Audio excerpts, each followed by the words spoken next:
Cristina, bună dimineața! Bună dimineața! Dragi călători ai timpului și exploratori ai necunoscutului, bine ați venit la o sesiune de investigație unde avem ca instrument hipnoza regresivă. Astăzi vom descoperi împreună careva din tainele uitate ale istoriei. Dacă simțiți că energia voastră are nevoie de un reset profund, să știți că vă putem oferi servicii de purificare energetică și ezoterică personalizate, atât prin sesiuni online, cât și prin fotografie. Astăzi Cristina va intra în stare de hipnoză profundă, fără să cunoască subiectul investigației. Eu voi decide unde mergem, iar ea va descoperi totul în timp real. Așadar, relaxați-vă și pregătiți-vă pentru o călătorie transcendentă. Vă urăm o vizionare captivantă. Cristina,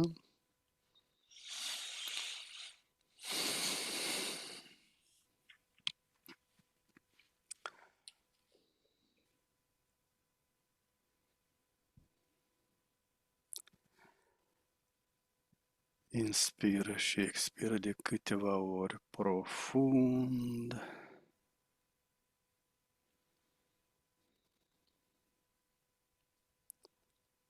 Și relaxează-te la maximum.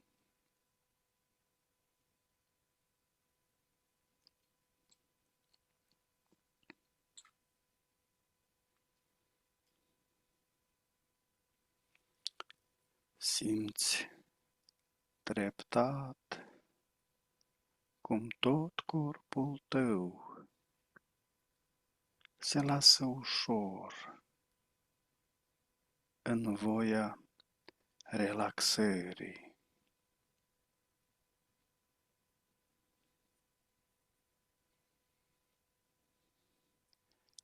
Cu fiecare respirație, inspiri calmul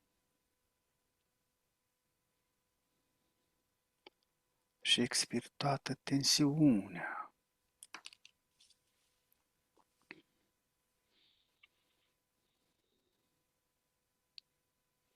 Imaginează-ți cum un val de liniște se răspândește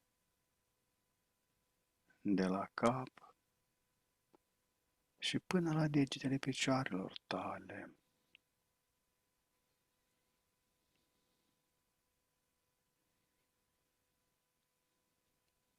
Mușchii tăi devin mai moi, mai grei.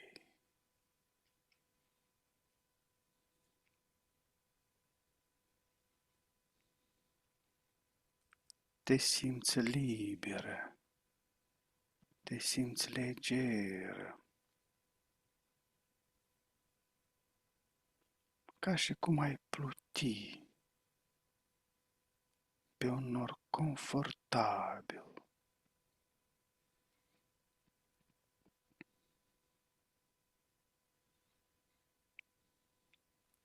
Fiecare sunet din jur te relaxează și mai profund.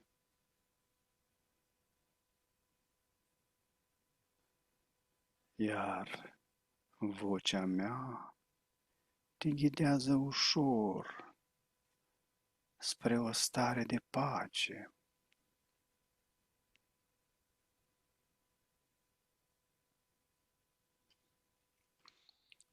Număr de la 5 la 1 și cu fiecare număr te cufunzi de 10 ori mai adânc.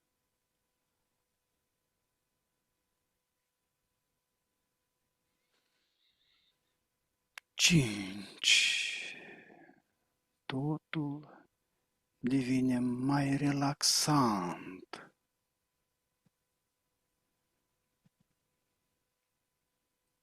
4. Mintea ta e limpede și calmă.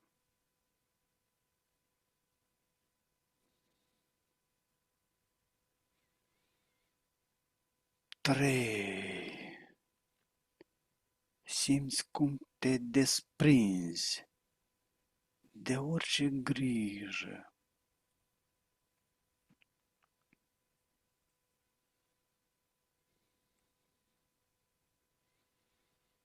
2. Încă un pic și ești aproape acolo.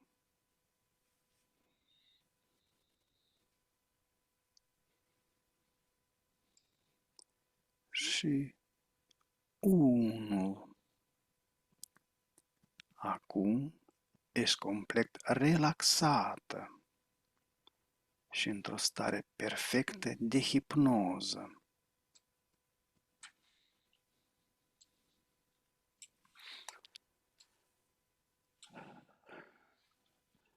Număr de la 1 la 3, iar la 3 ne deconectăm de la conștiința colectivă. 1, 2, 3.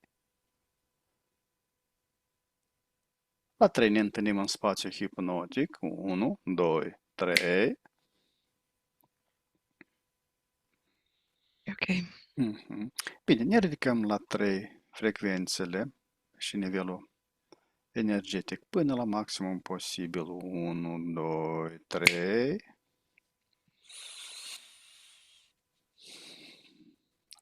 Număr de la 1 la 3, iar la 3 te conectezi cu toată informația legată de Vlad Țepeș. 1, 2, 3.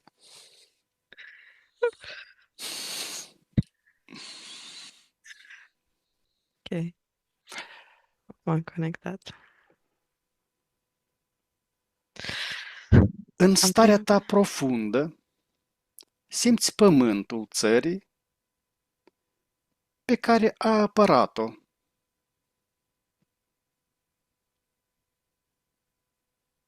Da.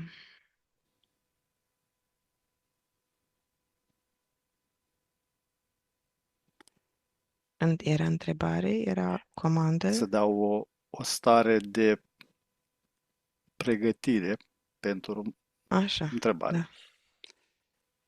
Ce divizie naționale îi apar în mintea lui Vlad în acel moment? Ce divizii Da. naționale apar? În mintea lui Vlad. Um, nu are focusarea asupra poporului când ia Așa. decizii, ci a unei linii, direcție pe care merge. Ține cont de factorii din exterior, de politică, se consideră poporul, e parte din el, ea ca și cum el este poporul, ca un întreg, ca un cap al poporului, cel mult. Dar e ceva ca un drept al lui. Îl văd gen toată energia poporului în el, Mhm. oarecum, dar nu ca canalizată, nu ca și cum ar fi canalizată, ci pur și simplu ca și cum ar fi un drept, așa se simte. Și tot ce vine prin toate acțiunile lui sunt în funcție de un scop, o țintă precisă și ce vine e ca și cum o zi de muncă, ca oricare alta. Cu o Noții. viziune de maxim Mhm. 30 de ani, 130 de ani pe unele aspecte. Are gânduri de apărare, ordine, supraviețuire, credință. Care este? Ordine, supraviețuire, credință în alte lucruri, nu credință în religie. Credință într-un fel de valori ce a fost predată din familie. În Um, laptele mamei, da? În latură văd mai mult Imperiul Austro-Ungar, văd o influență pe linii, dar cum ar veni din Europa. din partea aia. Eu zic austro-ungar, dar e din partea aia. Suprapun.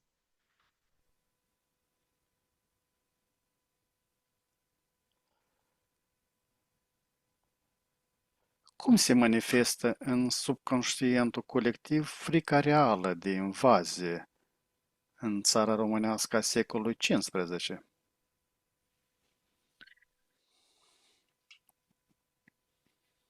Ok, ca și cum ar fi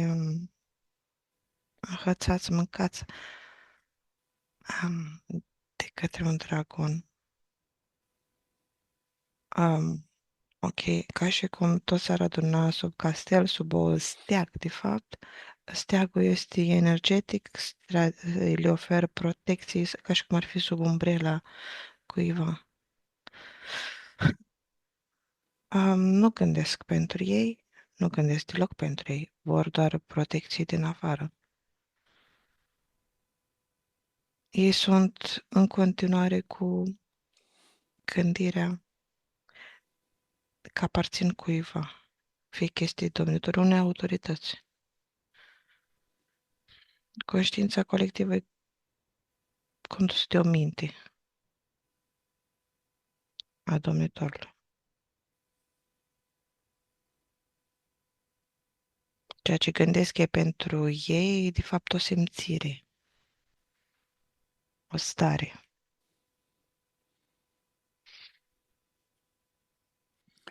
În spațiu telepatic, ce eco al durerii sale personale se simte cel mai puternic? Al cui personale? Al lui Vlad?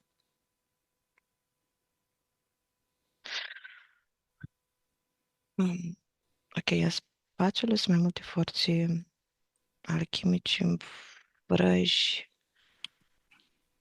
sunt influențe trimise din exterior, a unor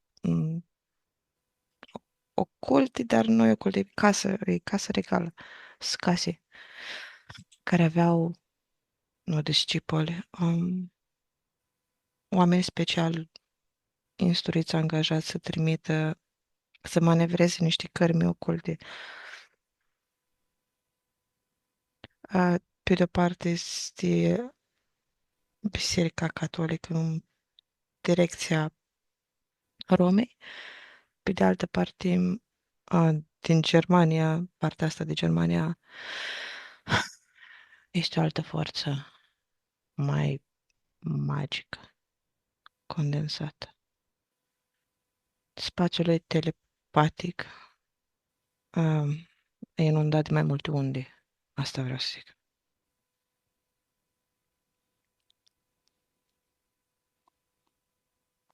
Această influență magică are și în ziua de astăzi Da. o influență. Mhm. Da, e ca și cum energetic forțele din Europa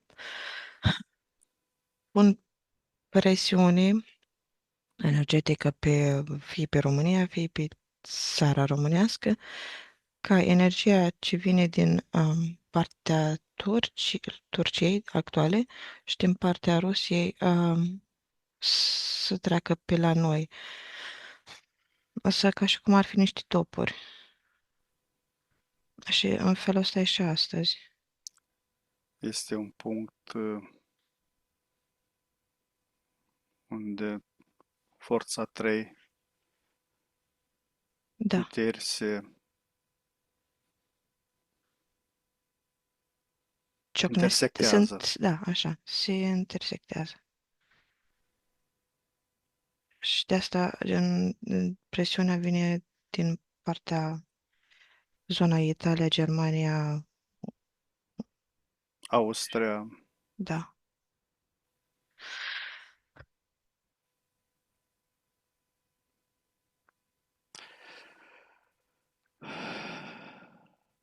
Privind prin ochii săi, care este cea mai dureroasă sacrificare făcută pentru țară?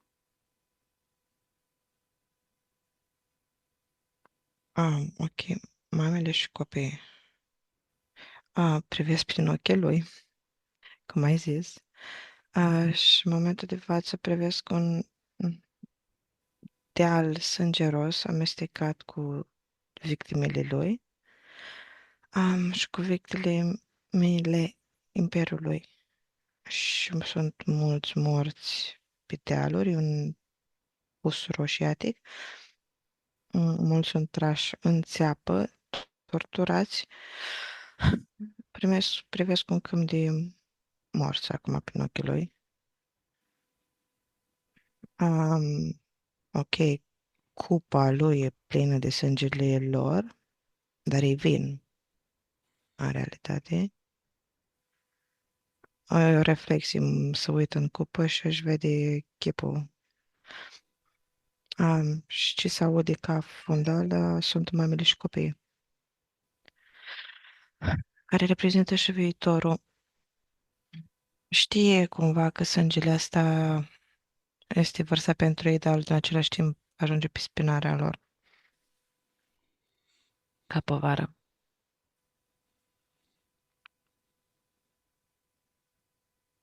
Acest vin din cupa lui, care este servit ca sânge din trupul vrăjmașului, își are și în ziua de astăzi o forță karmică asupra poporului. Da, are. Are, mai ales pe cei care o accesează. Chiar dacă suntem la începutul unei alte roți, a un alt ciclu, toți sunt oameni care au punți de legătură, care au karmă personală, pe karmă din neam, se acționează pe alt plan. Și deciziile actuale încă sunt luate cu o ciudă ranchiună în spate a sângelui respectiv.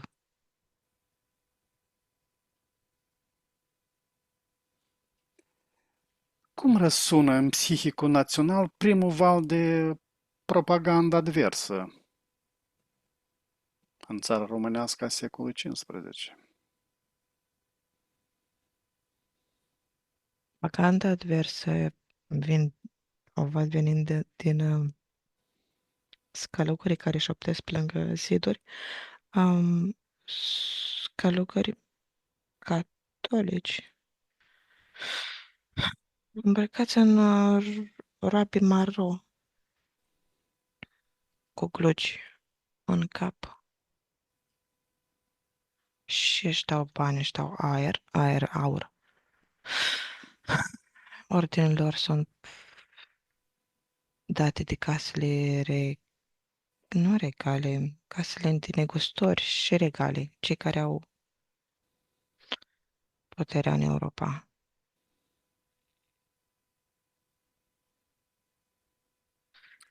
Sunt niște organizații religioase, catolice.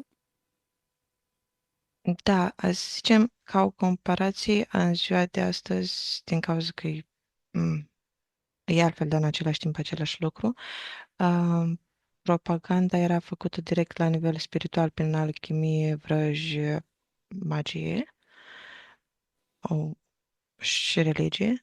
În ziua de astăzi e făcută de companiile de publicitate care, ele, deși nu știu, fac același lucru. Prin simbol, prin așezarea în pagină, uh, creează același lucru ca cel de acolo. E un proces alchimic. De asta e propaganda, ea e la fel ca și în zilele noastre, poate fi înțelesă, dar e energetic, mai la rădăcină. Prin simbolurile Mm? folosite.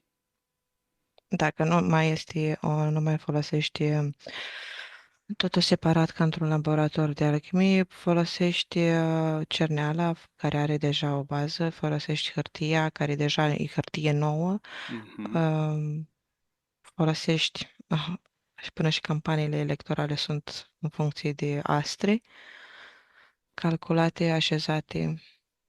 Adică cârma de acum se rotește pe un fond intuitiv, oamenii nu sunt conștienți, fiindcă fac parte dintr-un egregor, care acel egregor este format de ce a fost altă dată. Algoritmul prescris la fiecare din Exact, oameni și este acceptat inconștient. da. Unde în spațiu temporal se produce prima deconectare semnificativă între Vlad, omul, și povestea despre el. Mm. Ok, el are casa draconiană în sânge, imaginea lui care a fost făcută din cauza ocultului a fost bazată, fondată pe un adevăr.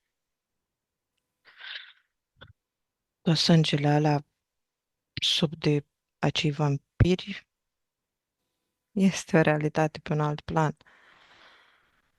Dacă la asta te referi, la faptul că el are acum imaginea lui Țepe și a lui Dracula, Da. da, fiindcă el are casa Draco în sânge, dar vampirii vin din Germania mai mult ca acțiune. Saint-Germain și de medici, toată zona aia e plină de vampiri și au acționat asupra lui toate forțele. S-a făcut o uniune care mai târziu a ieșit la suprafață, fiindcă a fost gata spre a fi dată la public. O ieșit din conștiința colectivă pentru o scriere, dar acea scriere e bazată pe un adevăr de dincolo. Ai pronunțat Saint-Germain? Da. Bine, nu ne abatem de la temă. Vom continua altă dată această direcție. Ce gol în înțelegerea istoriei Balcanilor de către Occident a permis plantarea primilor semințe de monstru?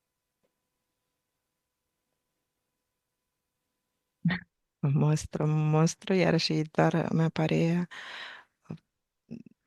Dragoni, Casa Draco și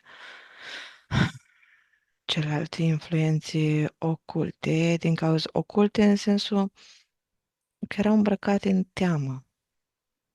în teama poporului și au luat o nuanță de vibrație joasă, dar în momentul în care ocultul e înțeles, se transformă în lumină și doar o cale, adică să separă intenția. Așa că monstru aici apare doar ca entitățile astea.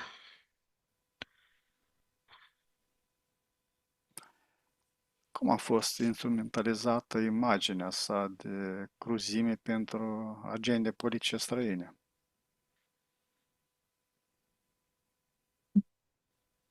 Ok, e foarte important punctul ăsta pentru ei, să fie prezentat ca casa Draco, din cauza că sunt trei dragoni care sunt în intersecție acolo și ei țin să fie știut lucrul ăsta. Pe de o parte, a fost ordin de la ei, pe de o parte, mai trebuie și să spună ce forțe se acționează într-o anumită regiune, dar și prea multe imagini și publicitate creează un egregor ca să ducă să aibă mâncare, fiindcă lumea începea să cam uite de ei și nu mai aveau mâncare. Și printr-un fel de publicitate creează în mod activ imaginea lor constantă în mintea unui egregor. De asta și zeii, așa zis, uitați, au început acum să iasă printr-un fel de filme, din cauza că și asta e o fel de mâncare acumulată prin atenția oamenilor asupra lor. Și au mai avut de-a face acum avut o implicare în al doilea război mondial, în primul și dar mai mult al doilea război mondial. Imaginea asta să fie activă ca o forță și da și ca izvor, ca un pilon a Europei. Cei trei dragoni, Da. care sunt ei? Ok, cele trei uh, forțe reprezentative, dragonul roșu, dragonul alb și Alb, dragonul negru. alb, Da, dar alb nu ca por. Ei, pur și simplu, îl văd alb. roșu, cel de la Uh, baza, Moldova, Rusia, da, alb, alb înspre Imperiul Austro-Ungar acolo și negru Otoman, Turcia, mhm, Bulgaria. și Bulgaria. Da, adică ca zonă, chiar dacă Mhm. eu dau din timp diferit denumirile, ca zonă, Acești dragoni sunt frați, da.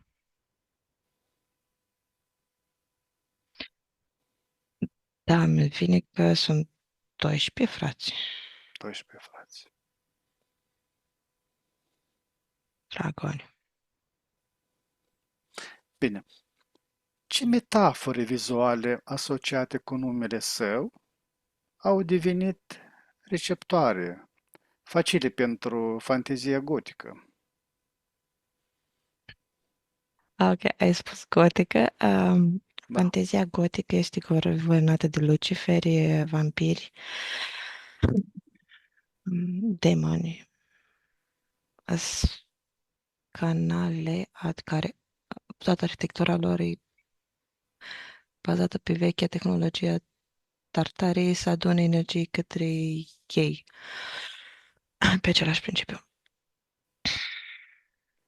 Și de aici cred că se poate intui de fiecare răspunsul faptul că imaginea lui, care este a Draco, a vampirilor, a cruzimii, contribuie să suprapune pe cealaltă ca un canal de acumulare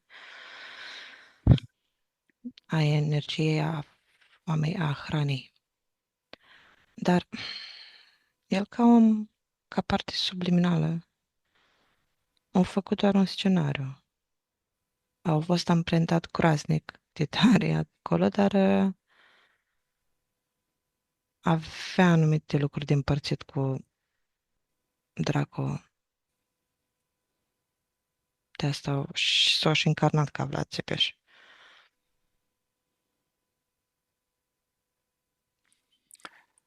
Există un moment chei psihic în care Vlad cel văzut devine Vlad cel auzit prin intermediul narațiunilor străine, distorsionate.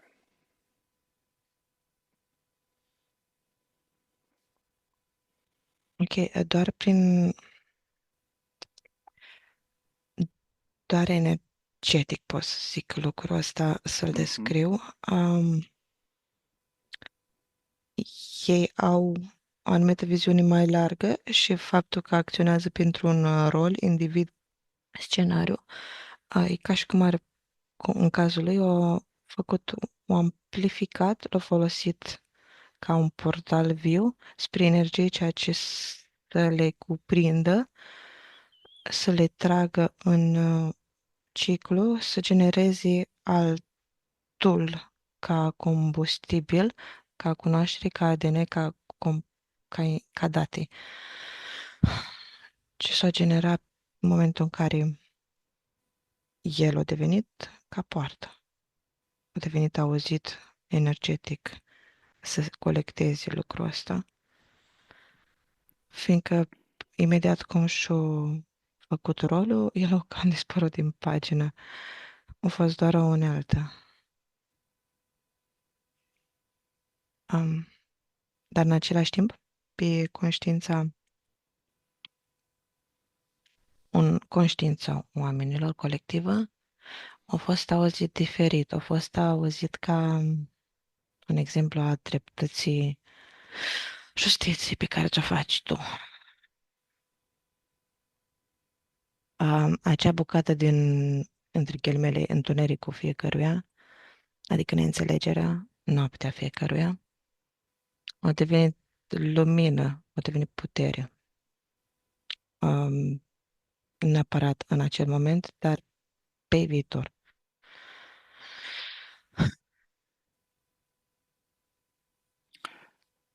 Cum, totuși o să mai dau întrebarea, cum a reacționat inconștientul colectiv românesc la prima denaturare occidentală semnificativă?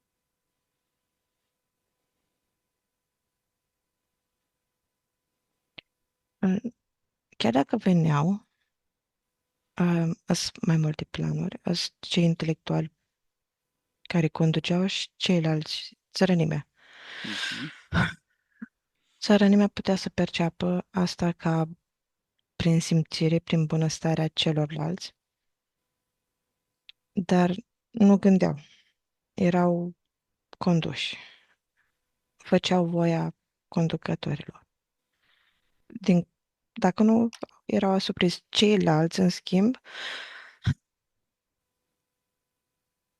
vedeam un fel de propagandă, fiindcă mergea energia, adică informația, nu numai din Europa, dar și din Europa, da, vine din Grecia, vine din partea asta de jos, Turcia, și putea să fac conexiuni mai mari, să puteau să vadă unii planuri mai mari. Așa au produs mai multe trădări, mai multe vânzări, contracte. S-au dus de la Țepeș, de la Vlad, s-au dus anumiți la Imperiul Otoman, au vândut propaganda asta și-a folosit-o în beneficiul lor. Și are de-a face, întrebarea ta, în modalitatea asta,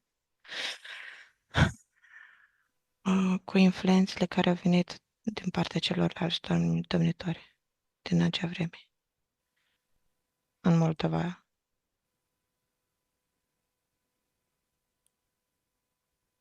Adică au influențat, au fost vândut de aici, de la otomani, au venit directivele, că nu a stat la discuții prea mult.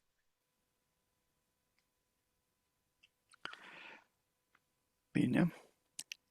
Ce nevoie psihologică occidentală, profundă, a fost saturată perfect de arhetipul creat de Stoker,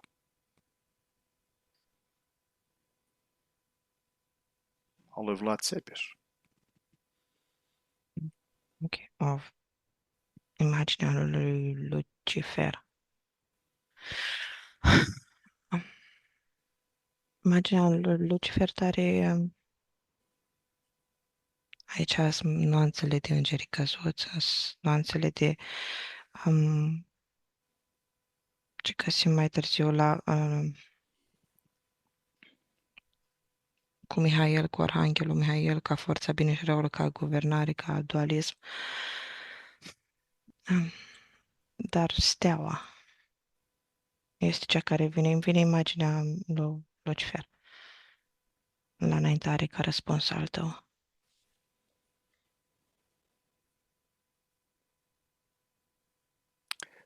În câmpul telepatic, cum a absorbit personajul Dracula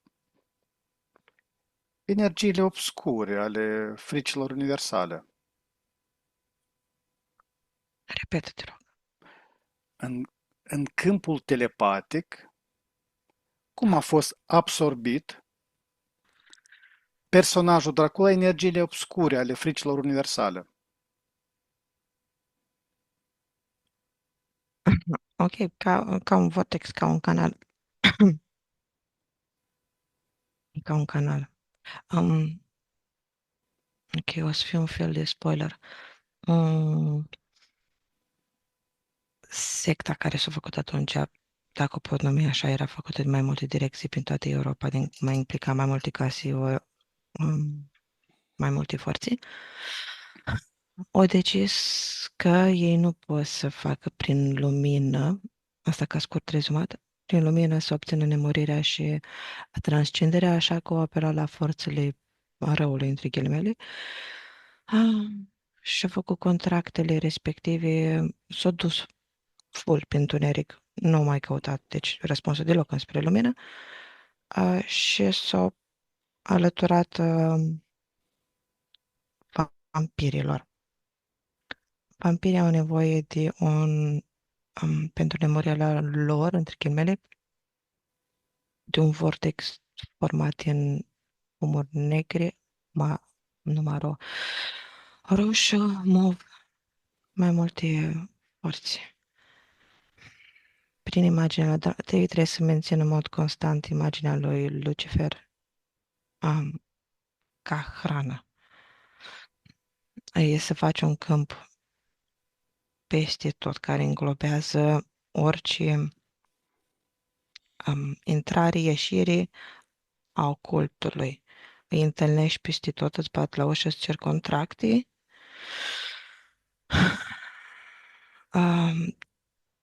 Tot actul sexual întâlnit de ziua de astăzi ca în conștiința colectivă presupune o inițiere luciferică, din cauza că planul ăsta este făcut de ei. Rezum, dau coduri. S-o înțeles până acum, dacă nu te rog, repet întrebarea.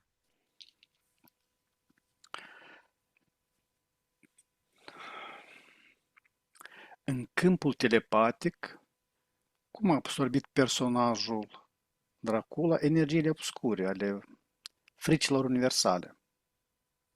Așa, ok. Bun, ce ziceam înainte de ce nuanțele respective este peste tot în câmpul telepatic, luat tocmai din cauza că sunt prezentate neînțelegeri și absorbite ca hrană. Telepat e o nevoie să trăiască prin și frici să mențină. De ce am făcut prezentarea respectivă? Din cauza că e o întreagă istorie, sunt foarte multe elemente pe care le iau considerare de-a lungul mileniilor. Și astea sunt cumva puncte care răspund la întrebare. Cum a acționat mecanismul de simplificare culturală care a transformat complexitatea unui domnitor într-un simbol al răului pur?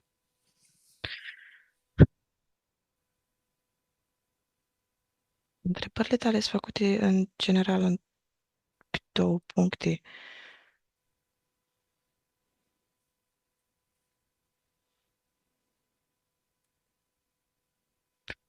Repet-o, te rog. Cum a acționat mecanismul de simplificare culturală Da. care a transformat complexitatea unui domnitor într-un simbol al răului pur?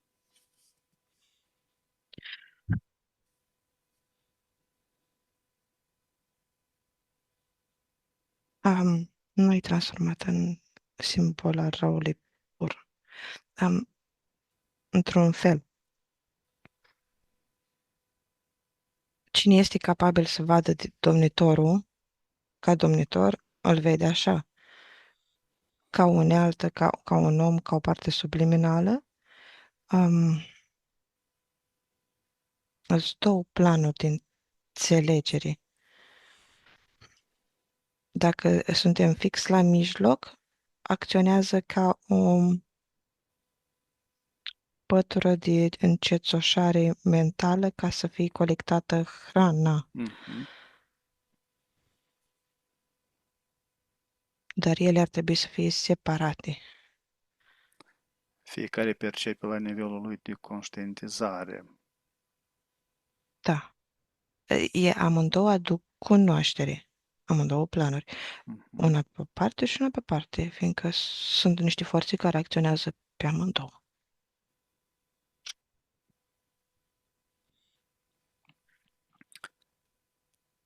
Unde locuiesc simultan în memoria colectivă Vlad eroul și Dracula monstrul? A, Dracula monstru în secolul XIX și 20 a devenit erou. Nu văd căzut ca monstru, e văzut ca salvator, ca Lucifer, ca cel care inițiază, ca cel care îți aduce cunoaștere în lumina din interior. Asta a venit pe partea la ce ai spus, numai că răspunsul ăsta a ignorat prima parte la întrebare. Mhm. De aceea te rog să o repeți. În memoria colectivă, unde locuiesc simultan Vlad erou și Dracula monstru?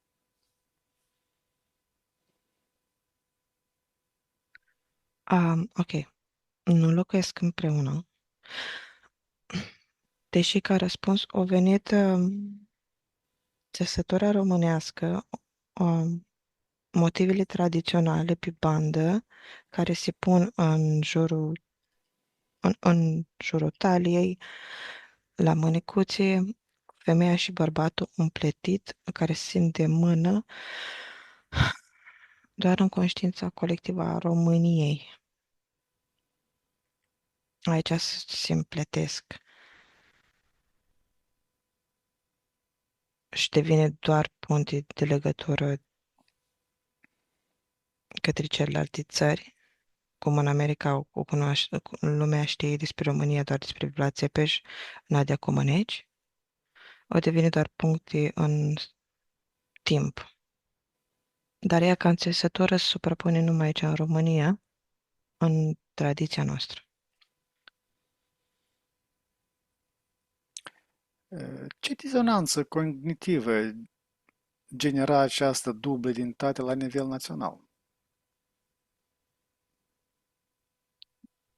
De a atrage generația care urmează, puncte de legătură între generații, fiindcă unul presupune, iarăși, steaua, atracția viitor a generației a femeii și a copilor și nu reprezintă sacrificiu masculinitatea, forța care a trecut și a acționat și a pus, o adus masa din ziua de astăzi pe masă.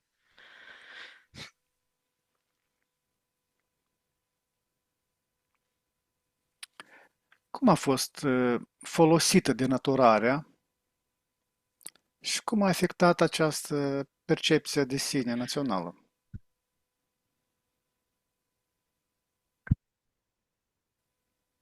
Nu, ok. Um, Pe mai multe, depinde de cine a folosit-o. Aici mi pare că a fost folosită de fiecare în funcție de scop. Fiecare folosește natura asta, îmbinarea asta, în funcție de ce are nevoie. Fie că sunt politicienii ca un discurs, fie că sunt tinerii care se uită la un film, care fac un schimb cultural în altă țară. Fiecare a folosit cum a vrut, fiindcă presupune... E o dinamică care atrage. Un brand cultural Da, da, pentru turism da, pentru turism, pentru religie, pentru istorie, pentru... Deci fiecare, cum a s-au vrut o. folosit de acest simbol, da, de acest. Da, și asta au făcut, de fapt, să o mențină vie și asta era intenția ei, să fie menținută vie în gândirea tuturor, ca energia să se ducă înspre direcția aia.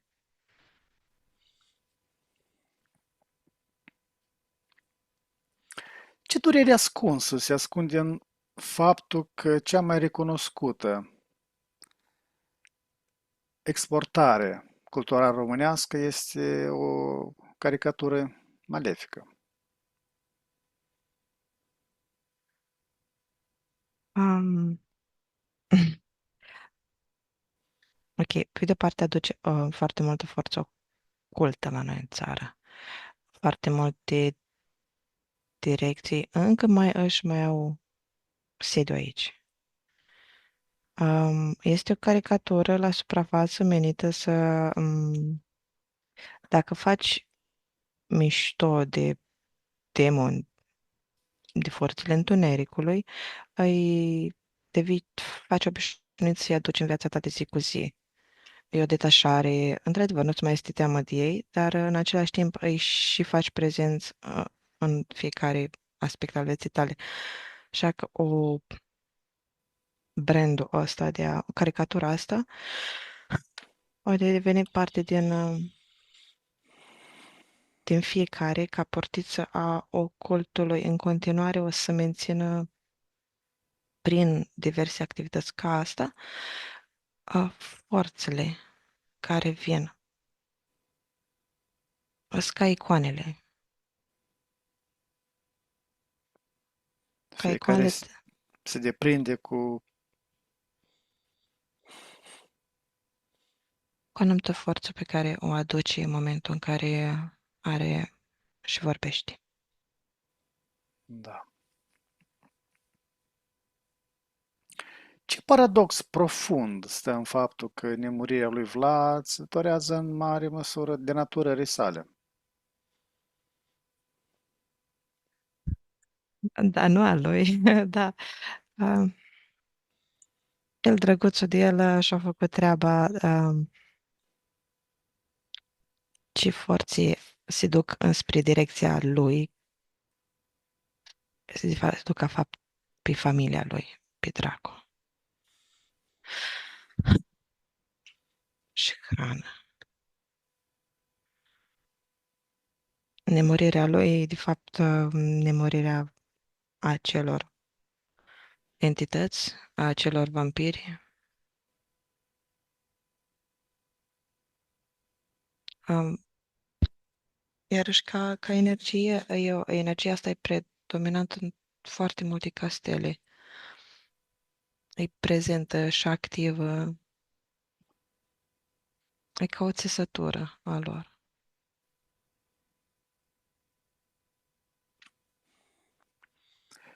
Cum poate fi reintegrat înțelept în conștiința colectivă aportul său istoric, real, fără a nega mitul?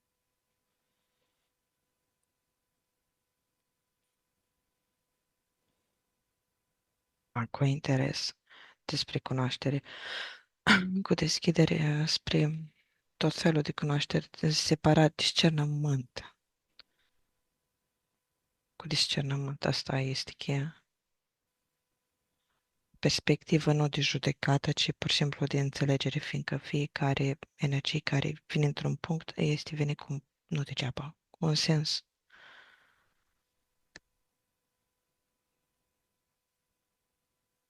În fizicalitate să se facă, te referi la campanii de conștientizare? Da, Asta ar fi adevăr pe un anumit plan. Fiindcă unii strigă că Dumnezeu e cel adevărat, unii spun că nu e Dumnezeu cel adevărat, dar pentru fiecare, în funcție de credință, devine realitate. Așa că acțiunile în fizic pot fi diverse, dar în același timp adevăr sau minciună pentru alții. De asta e la nivel de discernământ a fiecăruia.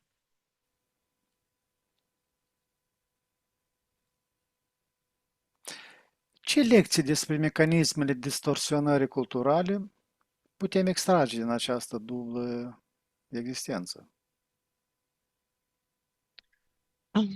Ok, de căutat pattern-ul, tiparul, în Europa, că e foarte predominant, apoi în Egipt și în China, care predomină, e mereu prezent, ca lui Vlad Țepeș / Dracula.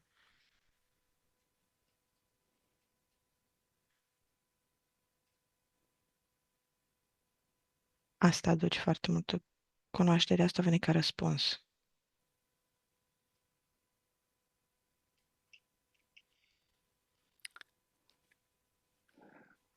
Cum arată echilibrul ideal între valorificarea mitului global și păstrarea demnității adevărului istoric?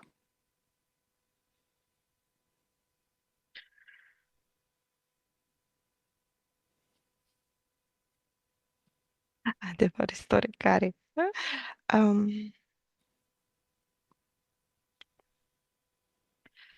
Orice informație vine către tine din cauza că tu ai nevoie pe drumul tău de ascensionare într-un anumit fel. Adevărul istoric, cel care este scris acum de către aceste persoane care accesează cronicare din trecut cu o anumită înțelegere prin faptul că acum pot să aibă acces la nivel mondial, să facă o imagine mai mare, de fapt o rescrie cu noile date din roata asta.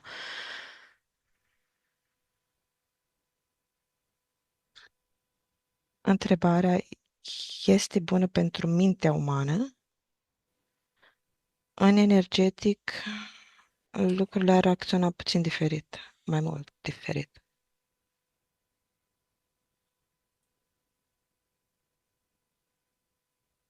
Bine, cum poate România modernă să se folosească de faima globală pentru a-și prezenta cu adevărat istoria și cultura?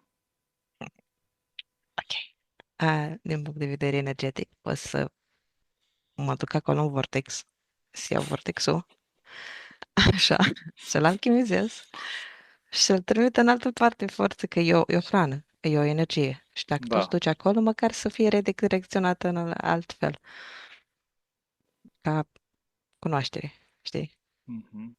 Dacă e o forță care ia discernământul și aduce ceasă mentală, să fie o forță care acționează invers. Cristina, dacă poți, fă-o. La 3. Pentru mine, pentru alții, nu știu dacă vor, O să transmite bine, o să transmitem informația pe care să din... facă. Da, bine.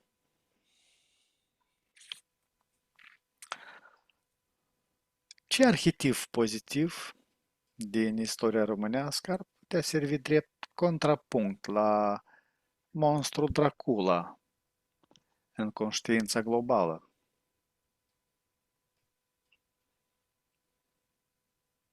Ok, ceea ce s-a și început, um, Decebal reprezenta partea din celălalt ciclu.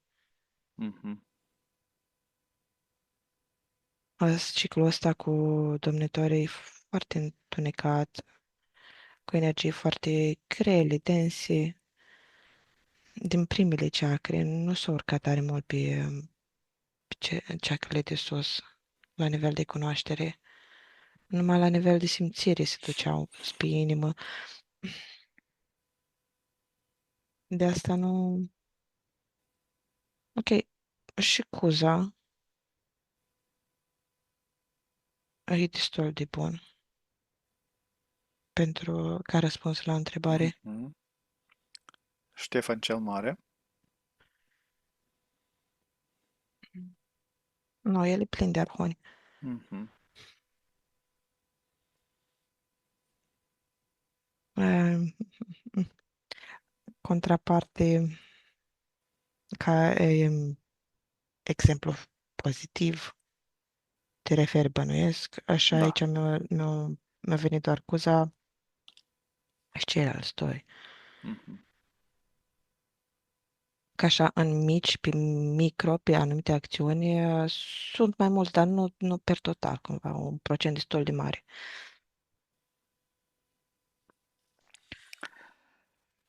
În încheiere, ce mesaj esențial pierdut în vârtejul denaturării ar dori Vlad Împăratul să transmită lumii de astăzi? Credeți în voi și în puterea voastră, nu credeți nimic din ceea ce vi se spune pe sânge.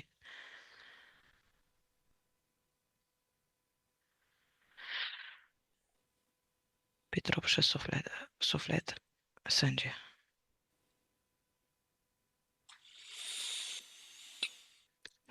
Bine.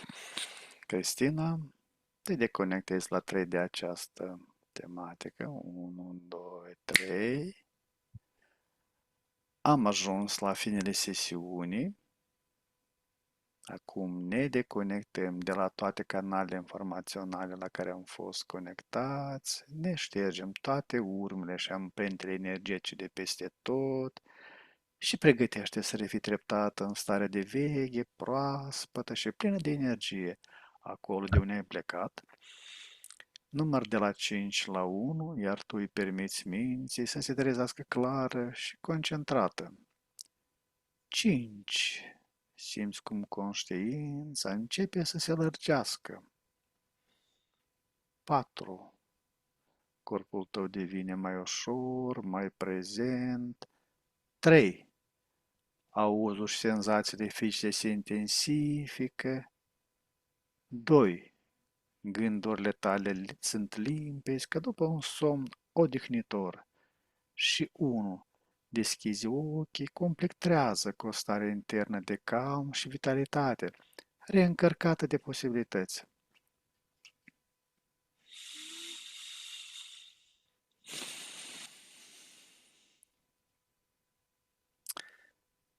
Cristina, bine ai revenit! Dragi exploratori ai inconștientului, am ajuns la finele acestei călătorii extraordinare prin straturile timpului și ale memoriei ascunse. Vă mulțumim din suflet pentru prezența și reacțiile voastre la informațiile surprinzătoare dezvăluite astăzi. Fiecare comentariu, like și share ne ajută să ducem investigațiile mai departe. Sincere mulțumiri Cristinei, al cărui talent și descoperire au făcut posibil această experiență fascinantă. Dacă ați fost intrigat de ceea ce ați văzut, nu uitați să vă abonați și să activați clopoțelul de notificări pentru a nu pierde următoarele sesiuni. Până în data viitoare rămâneți curioși și deschiși la misteriile pe care mintea noastră le poate dezvălui. Vă urăm liniște și descoperiri interioare. La revedere, numai bine!